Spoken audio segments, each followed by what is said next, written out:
In the outer fringes of the Andrelian cluster, on the glistening trade hub of Verdant Spire, no species drew more whispers than the Garun. Towering, armored, and fearsome, the Garun were prized across the stars, for security contracts, gladiator matches, and ceremonial guards. Relka was different. Born abnormally large even by Garun standards, nearly 11 feet tall and heavily built, she was rejected early in life. Her joints bore the strain of her enormous frame. Her movements a little slower, less perfect than her agile kin. No house claimed her for security work. No merchant sought her as a guard. She was a relic no one asked for. At 20 standard cycles, she stood in the employment pits of Verdant Spire, overlooked by trader after trader. Her broad shoulders slumped further each day. Hunger gnawed her insides. Yet pride, ancient and bitter, kept her upright. "Too slow," muttered a Slar merchant one day, squinting at her through his crystalline visor. "Too big for our crafts." "Too much," a Turvin war clerk sneered another. "Not agile enough for ceremonies." The rejection was endless. Relka could feel herself shrinking inward, even as her physical form towered over all around her. At dusk, when the twin moons bathed the spire in silver light, Relka leaned against the employment cages, arms folded, face half-shadowed. Other workers had gone. No one wanted the hulking Garun female. Then came the human. He walked with an odd kind of relaxed confidence. No gleaming armor, no sensor masks, no bodyguards trailing him. Just simple, battered leathers and boots that had seen too many dusty worlds. His dark hair was messy from travel. His tan skin marked by faint old scars. A duffel hung from his shoulder, swinging casually. He paused in front of her cage and smiled. "You for hire." His voice was smooth, low, like he wasn't afraid of anything. Relka blinked. No one smiled at her. No one asked anything. Yes, she rumbled awkwardly, shifting her bulk upright. The human sized her up thoughtfully. "You're big," he said bluntly. No insult in his tone. "Strong." She hesitated, then clenched her hands into fists. Metal bars creaked under her grasp. "Good," the man said, grin widening. "Name's Davis. Davis Reed. I could use someone like you." He stepped closer, reaching up toward the cage's biometric lock. Relka flinched instinctively. Most would slap her, mock her, or worse. But Davis only tapped the console, paid the absurdly small fee, and unlocked the gate. The heavy door swung open with a groan. "You coming?" he asked, tossing a thumb over his shoulder. Relka gaped at him. You want me?" Davis chuckled. "I wouldn't be here otherwise, big girl. Come on. Got a job to do." And just like that he turned, expecting her to follow. For a heartbeat, Relka couldn't move. No contract forms. No humiliating test. No being poked and prodded like livestock. Just an open gate. And a hand offered freely. The job, it turned out, was simple. Dangerous but simple. Davis needed to retrieve a lost cargo shipment from a lawless moon called Kavari's Prime. Pirates had set up camps there, hijacking goods. He had a small ship, a plan, and a lot of guts, but he needed muscle. Real muscle. "You don't have to kill anybody," Davis said as they rode in the ship's cramped cabin. "Just scare the crap out of them so I can get my stuff back." Relka nodded stiffly. She was used to being feared. It was one of the few things that had never been taken from her. But Davis treated her differently.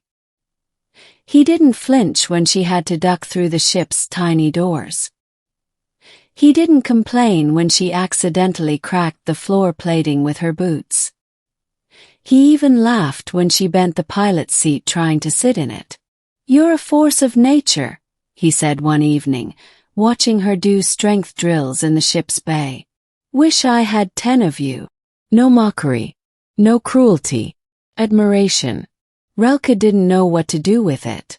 Felt warm, strange, dangerous. When they landed on Kavari's Prime, the plan went into action fast. Davis distracted the pirates with fake credentials while Relka, cloaked in shadows, approached their outpost from the side. When she burst from cover, a living mountain of muscle and fury, the pirates screamed like frightened children. She didn't even have to touch them. One look at her size, her gleaming fangs, her earth-shaking roar, and they dropped their weapons and ran into the mist. Within minutes, Davis was chuckling as he walked through the abandoned camp, picking up his stolen crates. "Easy money," he joked, slapping one of the cargo containers. Relka stood there awkwardly, adrenaline still burning in her veins. No beatings, no humiliation, only victory. And Davis, grinning at her like she'd hung the stars herself. "You saved me a hell of a headache," he said warmly. "You're amazing. Amazing." No one had ever used that word for her before. Something inside Relka shifted. A seed she thought long dead.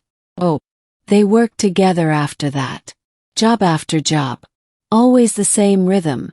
Davis the brains, Relka the unstoppable presence.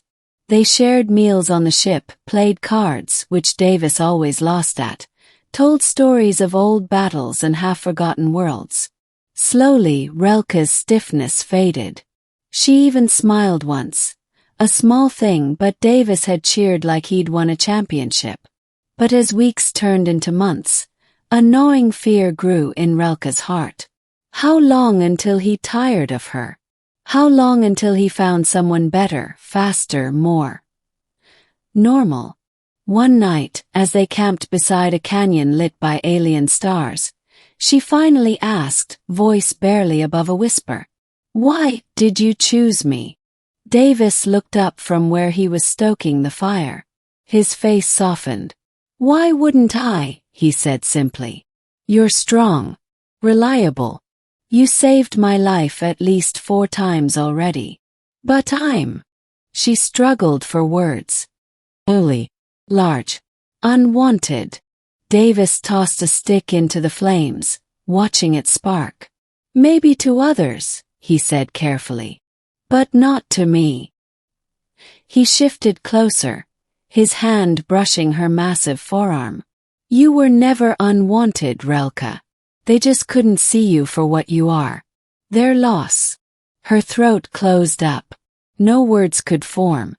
Davis leaned his head back, gazing up at the stars.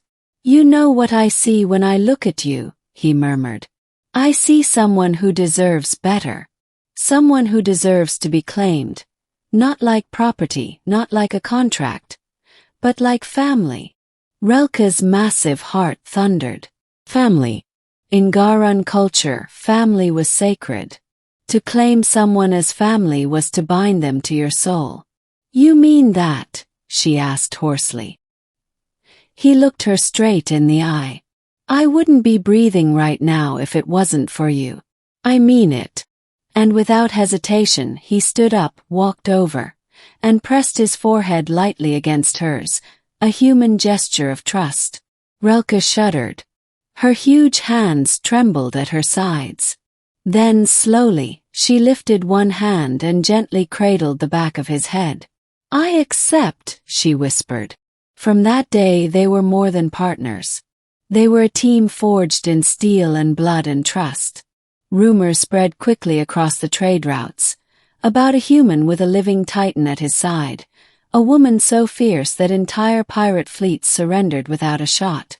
Relka never forgot those days in the employment pits. Never forgot the mockery, the hunger, the loneliness. But now she had a place, purpose, and a human who looked at her not as a weapon, but as home.